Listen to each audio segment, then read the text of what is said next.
வாழ்க எங்கள் ஐயா காமராஜர், வளர்க அவரது புகழ். வாழ்க விஜயகாந்த், வளர்க அவரது புகழ்.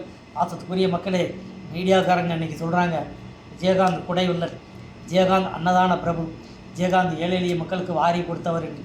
அடா பாவிகளா, அடா பாவி, உயிரோடு இருக்கும்போது அந்த மனுஷனை என்னமெல்லாம் சொன்னீங்கடா, எவ்வளோ கேவலப்படுத்துனீங்க.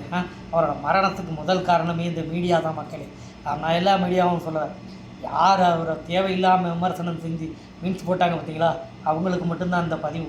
ஆமாம், இந்த மனுஷன் உயிரோடு வந்துட்டு தான்னா இந்த தமிழ்நாட்டு மக்களுக்கு ஏதாவது நல்லது செஞ்சுருப்பாரையா. வீடு தேடி வரும்னு சொன்னார் ரேஷன் பொருள், அன்றைக்கி எவ்வளோ கேவலப்படுத்தினாங்க, எவ்வளோ அவரை இழிவாக பேசினாங்க.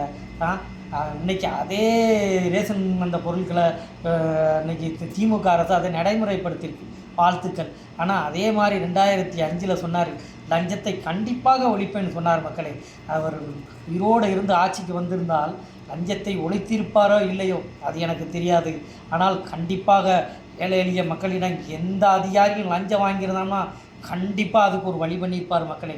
எந்த அதிகாரியும் லஞ்சம் வாங்குறது, லஞ்சம் அப்படிங்கிற பேரை எடுத்தாலே அவனுக்கு ஒரு பயத்தை உண்டு பண்ணியிருப்பார் புரட்சி கலைஞர் அவர்கள் உயிரோடு இருந்திருந்தால்.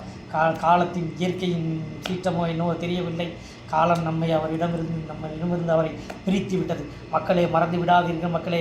2026 சட்டமன்ற தேர்தலிலே நமக்கு தெரியாதவன் கூட நம்முடைய உறவுக்காரன் போல் நம்மிடம் பழகி நமக்கு நம்மளோட ஓட்டை கொள்ளையடிக்க நினைப்பான். மக்களே, மறந்து விடாதீர்கள் மக்களே. ஏழை மக்கள் நிம்மதியாக வாழ, என் தாய்க்குளம் நிம்மதியாக வாழ, என் விவசாயிகள் நிம்மதியாக வாழ, முக்கியமாக நமது வீட்டு பெண் பிள்ளைகளின் பாதுகாப்பை உறுதி செய்ய மக்களே வாக்களிப்பீர்.